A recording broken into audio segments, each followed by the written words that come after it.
വിമാന സർവീസുകളിലെ പ്രതിസന്ധിയിൽ ആഭ്യന്തര അന്വേഷണം പ്രഖ്യാപിച്ച് ഇൻഡിഗോ. പ്രതിസന്ധിക്ക് പിന്നാലെ 4 ഉദ്യോഗസ്ഥരെ DGCA പിരിച്ചുവിട്ടു. വിമാനയാത്രാ നിരക്ക് നിയന്ത്രിക്കാൻ സർക്കാർ ഇടപെടുന്നുണ്ടെന്ന് വ്യോമയാന മന്ത്രി റാംമോഹൻ നായിഡു വ്യക്തമാക്കി. ഇൻഡിഗോ CEO പീറ്റർ എൽമേഴ്സ് DGCAയുടെ പ്രത്യേക അന്വേഷണ സംഘത്തിന് മുന്നിൽ ഹാജരായി.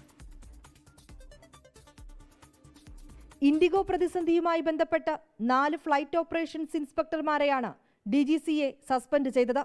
എയർലൈൻ സുരക്ഷ, പൈലറ്റ് പരിശീലനം, പ്രവർത്തനം എന്നിവയുടെ ചുമതലയുള്ള ഉദ്യോഗസ്ഥർക്കെതിരെയാണ് നടപടി. വിമാനയാത്രാ നിരക്ക് നിയന്ത്രിക്കാൻ ആവശ്യമായ ഘട്ടങ്ങളിൽ സർക്കാർ ഇടപെടുന്നുണ്ടെന്നും ഇന്ത്യയിലെ വിമാനയാത്രാ നിരക്ക് മറ്റ് രാജ്യങ്ങൾക്ക് സമാനമാണെന്നും വ്യോമയാന മന്ത്രി റാംമോഹൻ നായിഡു ലോക്സഭയിൽ പറഞ്ഞു. വ്യോമയാന വിദഗ്ധരുടെ നേതൃത്വത്തിൽ സമീപകാലത്ത് നേരിടേണ്ടി വന്ന പ്രതിസന്ധിയെക്കുറിച്ച് ഇൻഡിഗോ ആഭ്യന്തര അന്വേഷണം നടത്തും. പ്രശ്നങ്ങളെക്കുറിച്ച് പരിശോധിച്ച് സമിതി വിശദമായ റിപ്പോർട്ട് സമർപ്പിക്കും.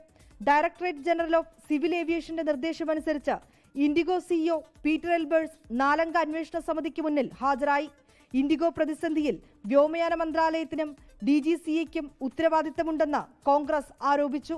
ബംഗളൂരു വിമാനത്താവളത്തിൽ നിന്നുള്ള ഇൻഡിഗോയുടെ 50ഓളം സർവീസുകൾ ഇന്നും റദ്ദാക്കി. 24 ഡൽഹി.